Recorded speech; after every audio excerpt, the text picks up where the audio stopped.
Hey everyone, and welcome to this explainer. Today we are unpacking an absolutely fascinating analysis of how advanced mathematics isn't just something we randomly invented on a chalkboard. Instead, it's actually the hidden language of our body's own physical experience. Have you ever wondered if the incredibly complex math behind artificial intelligence is, well, something you've intuitively known your entire life?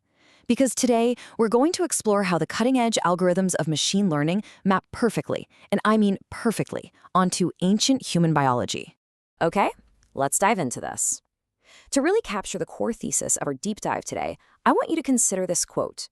Formal mathematics is ultimately only the retroactive language for something that humans feel deep within their biology. Think about that for a second. We humans didn't need to sit in a stuffy classroom and study linear algebra to understand mathematical order. Our entire interaction with the physical world is based on a primal, intuitive math that has been hardwired into our physical forms over millions of years of evolution. And that naturally leads us right into part one, math before math. Long before humanity ever possessed equations or formulas, we possessed what you could call proto-mathematics, and our very first teacher was Earth's gravity. You see, walking upright on two legs, bipedal movement, requires incredibly complex, unconscious physics. Just to stand still, your body's vertical axis has to seek a perfect alignment with gravity. In fact, if you look at our inner ear's vestibular system, it contains 3 fluid-filled canals positioned at exact right angles to one another. We literally carry around a mathematically perfect biological 3D coordinate system right inside our heads just to navigate the world around us. Now, this brings us to a really beautiful foundational concept known as orthogonal equilibrium. It's defined as the state of forming an exact 90-degree angle to the ground. Picture a toddler taking their very first wobbling steps. They aren't in their head calculating gravitational vectors or joint torque, right? But their central nervous system is intuitively, desperately searching for this perfect, mathematically stable position. If they deviate too far from that perfect perpendicular line, boom, they fall. They are intuitively seeking out this orthogonal equilibrium simply to stay on their feet. But you know, this physical intuition doesn't just stop at our muscles and balance. Let's look at part 2, biology and the right angle. This primal craving for right angles is actually hardwired directly into the cognitive mapping systems of our brain. Back in 2014, the Nobel Prize in Medicine was awarded for the discovery of grid cells and place cells. And these monumental discoveries prove something absolutely astonishing about how we process the world. It turns out, our brains possess a built-in grid-like coordinate system to map our environment. We process the space around us through a literal neural grid.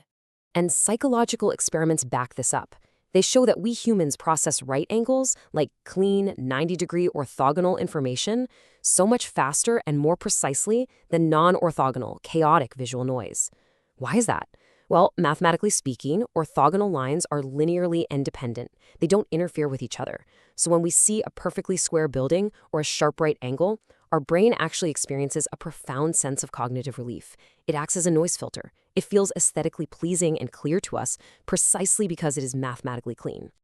So how did we express that? Let's move to part 3, architecture as stone geometry. This deep internal craving for cognitive relief inevitably bled out into our physical world, profoundly shaping our ancient built environments. Think about the masterful builders of those massive Gothic cathedrals, or the ancient architects designing Persian temples under Darius I. They completely lacked modern matrix algebra or advanced structural engineering formulas, yet they built monumental structures that have somehow endured for millennia. How? Well, they literally felt the geometry. By using incredibly simple tools, like a plumb line to capture the perfect vertical, or a knotted cord utilizing the Pythagorean 3-4-5 ratio for exact right angles, they captured mathematical perfection with their bare hands and their eyes, completely driven by an innate sense of symmetry. So the crucial point is really captured by the concept of isometry. In linear algebra, isometry is a mathematical property where orthogonal matrices preserve lengths and angles without distorting space. When these ancient cultures laid out those monumental, perfectly symmetrical and orthogonal temple grids, they were unconsciously reflecting this exact mathematical property. It was basically an unconscious mathematical attempt to create an eternal, undistorted order in stone that could stand resilient against the wild, unpredictable chaos of nature. Which leads us to part 4, the urge upwards. Now, we've talked a lot about grids and flat geometry, but what about our fundamental human urge to build monuments reaching high into the sky? There's a really powerful contrast here. Down on the biological ground level, that flat 2D plane of searching, eating, and fleeing, it's a space of survival, need, competition, and strict limitation. But the vertical realm, that adds a completely new 3D perspective. The vertical axis is totally independent from the brutal constraints of the ground. By raising our eyes and building 100-meter-high monuments into the sky, early humans were intuitively adding a brand new mathematical dimension. They were expanding their world from 2D to 3D to create space for abstraction, for symbols, for gods, and ultimately, for the future. All right, now it's time to cross the bridge. Let's look at part 5, orthogonality in machine learning. As you'll see right now, the highly complex formulas used in modern AI are exactly the same concepts as a human standing upright. Let's take a look at a foundational algorithm called the Gram-Schmidt process. It works in 3 really simple steps. First, you start with a flat plane of vectors. Second, you subtract any elements that already exist in that flat plane. And third, you extend a new vector perfectly upward into a new independent dimension. Does that sound familiar? Pulling a vector upward to create an orthogonal basis in a computer program is exactly like an ancient builder erecting a perfectly stable perpendicular tower. It ensures absolute numerical stability, where the different dimensions don't mess with or interfere with each other. And then we have orthogonal projections, which are absolutely vital for machine learning. Imagine you have data scattered in a highly complex space, and you need to project it down to a simpler space. Well, the best way to do that is to drop a perfectly perpendicular line. Why? Because the orthogonal path is always the mathematically shortest possible distance. Any deviation from that perfect right angle literally stretches or extends the error. This simple act of finding the perfect vertical drop guarantees minimal error. And believe it or not, it forms the entire foundation of the least squares method used for linear regression in machine learning. And this brilliantly illustrates a clear underlying pattern. Whether it's the Gram-Schmidt process extending a basis upwards for numerical stability, or orthogonal projections finding the shortest path to minimize error, or even our next topic, QR decomposition, all these linear algebra concepts share the exact same traits. They all rely entirely on orthogonality to guarantee stability, prevent uncontrolled stretching, and ensure minimal distortion.